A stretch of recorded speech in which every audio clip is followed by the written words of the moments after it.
Monbasa, Mvita. Best Second World War Army.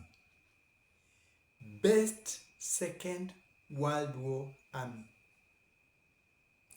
Yesterday I talked about Operation Overlord in relation to the Kenyan situation. Today I'm purely going to talk about the best Second World War Army, in honor of the army, regardless of what people thought of it, regardless of what it did, because it messed in many places. But up to that time and up to now, very few armies have matched the standard of that army. My history teacher, who was the head teacher in the primary school when we were beginning, before some other head teachers also came, called Mr. Kinyanjui, was a great history teacher. And he taught me some of these things that I'm saying. He loved history. He made me love history. He made our class love history. And he would talk this with lots of emotions. The same story I was told by my maternal grandfather, because I never got my paternal grandfather, called Dixon Musula. He loved history, and he would also talk about this history with lots of emotion, because when it happened, they were there. They experienced it. There were times when we would move, I can't remember the exact place, and there was one of the tanks that had been damaged in the Second World War. It was there in the Kenyan, some valley, some place. And when they talked about it, they talked with a lot of respect for the enemy. A lot of respect for the enemy. One thing they could not dispute: the army was superb. Today, let me take you to the best army that was there in the Second World War, and it's amongst the best armies that is there presently. When I talk of the best army, I'm talking of the army of that country that was known to many as Germany, or was and is known as Deutschland. It produced the Bundeswehr, or the Heer, or the Wehrmacht, or the Reichswehr. This was an army unlike any army before. I'm going to take you step by step in what makes me feel that was the best army. It's Achilles' foot, or rather say Achilles' foot, was when people started attempting to kill the Führer then. And he was affected. And he executed the best general ever.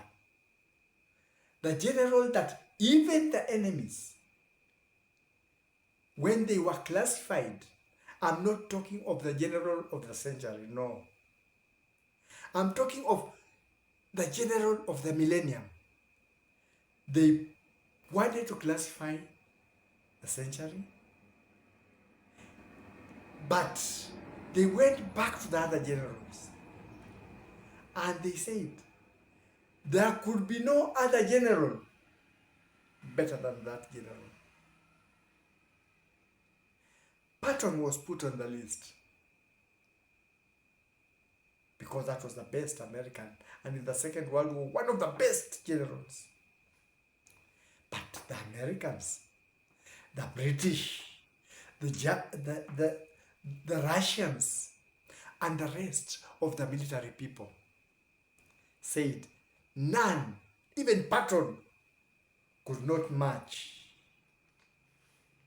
Field Marshal Ivan Rommel, a German general.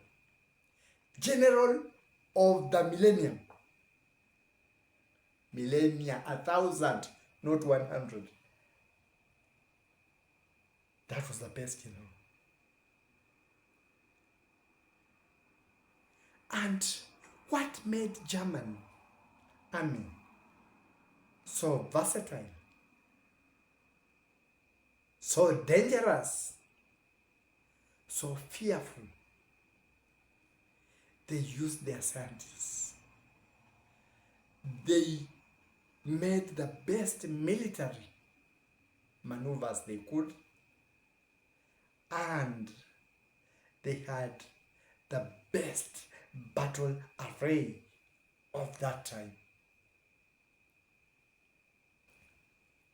After the First World War, during the Second World War,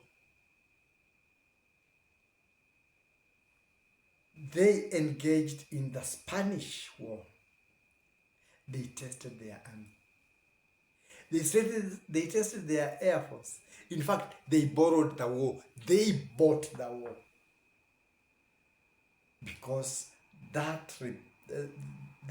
fighting that time needed help. The Russians were taking their planes there, but the Germans, because they'd lost the First World War, practically bought the war and fought in their bought war. And out of this bought war, they invented a war style that had never been seen before, that no enemy could withstand. They called it lightning war, blitzkrieg. This was war, where the planes will fight, bomb and confuse everything so that there's no movement. Bomb to cause fear. And then the panzers would run in. Panzers are tanks, German tanks. They had Panther II and Panzer IV. And even towards the end of the Second World War, they had produced a Panther called, is it the Tiger? Yeah. And it was one of the best tanks. And up to now, Leopard 2 is considered the best tank in the world produced by Germany. And in the Blitzkrieg or lightning war, they had one of the best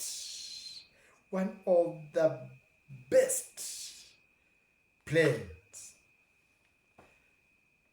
that took a fighter bomber or Junkers Ju-87. It put fear in the enemies. When it attacked, it would come from the air and then make a dive like it was going to hit the ground. And then it had the sirens. The sirens would scream And with that scream, the bomb hit the target. They called it Jericho's trumpet. The Stuka fighter made people fear. I don't know, Stuka is also a Swahili word. It has been there for long. I don't know if it was a Swahili word before, or, you know, Kiswahili also has borrowed words from German. So I don't know if it is a German word that got into the language and flowed, because many words in Kiswahili are of German origin also, apart from Arabic origin. So I don't know if Stuka would have come from there, because Stuka means to be shaken, to be fearful. And when the Stuka attacked, everybody was left in fear. You never knew when you were being hit. You never knew if you had been missed. Even the tanks were hit from the air by the Stuka. And the tanks division, the tanks array would be disassembled, completely confused, because the Jericho trumpets, as the plane descended and you saw other tanks burning, you didn't know if you were going to be the next. There was no place to hide. That was a German attack style. Lightning war, blitzkrieg. But it did not end there. Towards the end of the Second World War, the Germans had done a miracle. What miracle? The very first jet fighter, Messerschmitt ME-262, Svalbard, or the Swallow, had been produced. It was the first modern jet fighter. It's only that German put that as a fighter plane late in the war. That was their undoing, because when the Führer had been irritated with murder attempts, that is the leader, he was so confused that he held back this aircraft from joining the war until when it was too late for it to be of any value. But it was the best fighter plane of the time. They did not stop there. They went to the Navy. We talked of the German tanks, but there is something else that the British feared, even after this. Let's say the armies in the other side feared. Even after the war, they had to ensure that they had gotten all of this.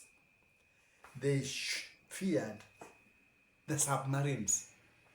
They were called the U-boats or the underwater boat, underwater boat. And they would attack in packs like wolves. They would sink ships in places one did not expect them to be. In fact, they made the Atlantic Seaway a very, very dangerous way to travel. They would attack the enemy ships without the enemy seeing them. And one went as far as close to New York, because after they rose from the water, they were able to take the picture of the whole of New York area from the water and went back. So it means if they had powerful weapons like now, they could be able to attack. They were the best boats. The fear of the enemy. But they did not stop there. The first ballistic missile, the V2 rocket, was produced by the Germans towards the end of the Second World War. It's only also they delayed in using it. A missile that would be fired from Germany and would hit most of the places in Britain. In Britain. And this is the rocket that was developed and produced the first rocket that landed the Americans on the moon. German technology.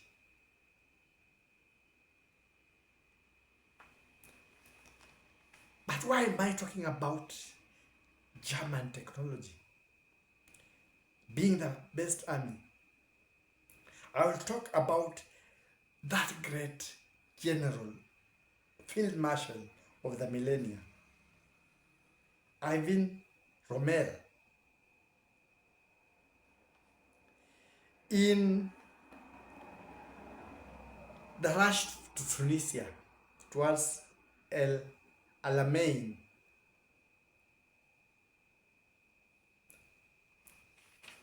Rommel was able to hold out a large division of the British and other allied forces that was going to take over North Africa. He had about 40 tanks and some other those are Panthers and some other military equipment and a small army. It was not a very big army. And he realized if he was not very tricky, the enemy would attack and they would take over. So he knew in Tunisia,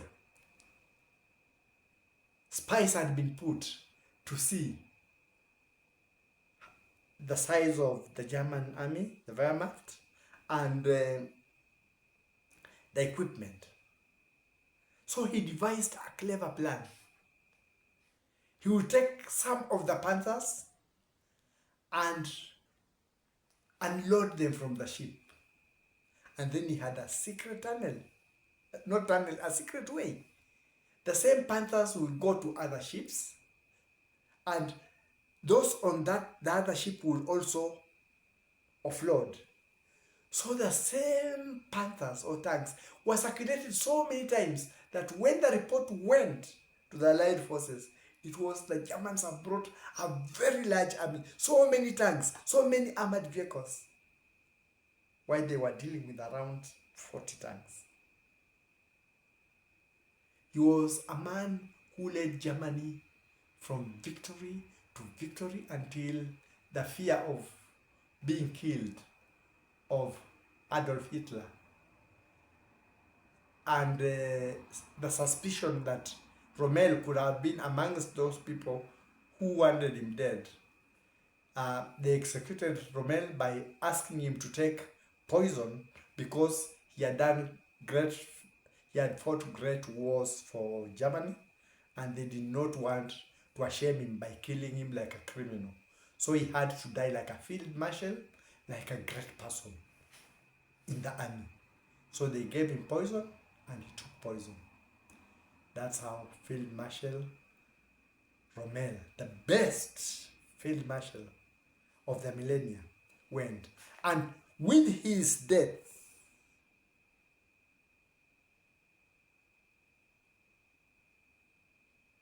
the Republic also could not withstand the war, and it led to the losing of the war by the Germans. But generally, of all the armies that have been there, of all the generals, of all the organizations, no army can say it has emerged over what the Wehrmacht was and is.